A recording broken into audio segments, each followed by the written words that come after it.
Share this article. Companies in this article. Success of Battle Royale games like PlayerUnknown's Battlegrounds and Fortnite has not been ignored by Activision Blizzard.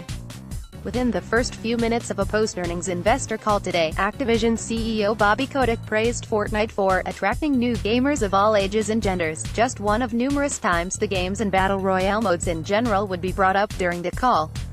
New Battle Royale modes that have recently entered the space have compelling survivor mechanics and large, in-game player pools.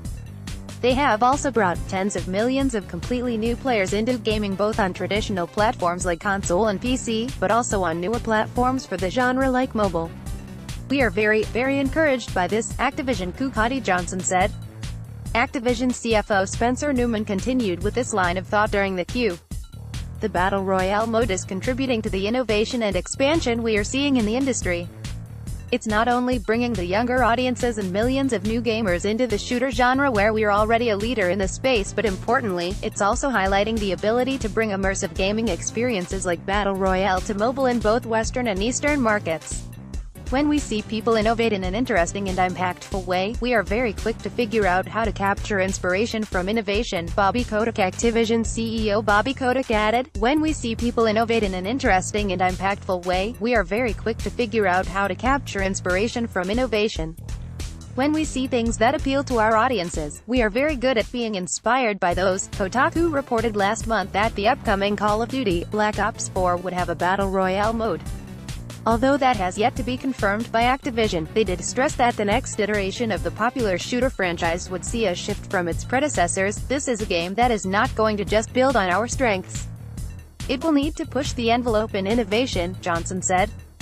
While executives didn't pinpoint specific games they believed might have lost players to Fortnite and PUBG, it's clear the publisher has noticed their sudden popularity negatively affecting its own efforts.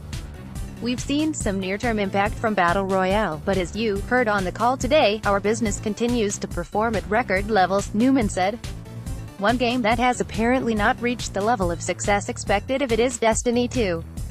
When one investor asked how Activision planned to fix Destiny 2 and bring back its users, Johnson didn't dispute the question's premise, instead offering an explanation for where Bungie's first-person franchise is headed in the future. "The three things we know we're going to do and that the community is looking for is make the player more powerful, provide rewards, and make the endgame more meaningful," Johnson said. Although there were no details on what will be added to Destiny 2 in the future, Johnson did hint at what will be included in the upcoming Warmind expansion as well as a bigger change. Coming this fall, Bungie recently hosted a large cohort of the top worldwide Destiny players up at their studio in Seattle, and they walked through the features and updates that they're planning, Johnson said. They also gave hands-on with not just Warmind, the expansion coming shortly, but also part of the big fall release.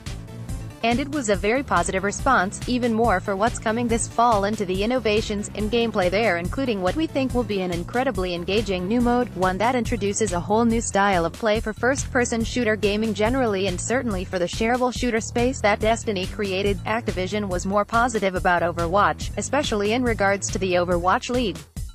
"Viewership has been very strong and consistent each week. We've had millions of fans tuning in, and our average viewer spends more than an hour watching each day," said Blizzard CEO Michael Morhaime. Kotick added, "The league has reinforced that the thing they spend hours and hours a day playing is something that they feel like is now being validated in a way that it never has before in a video game.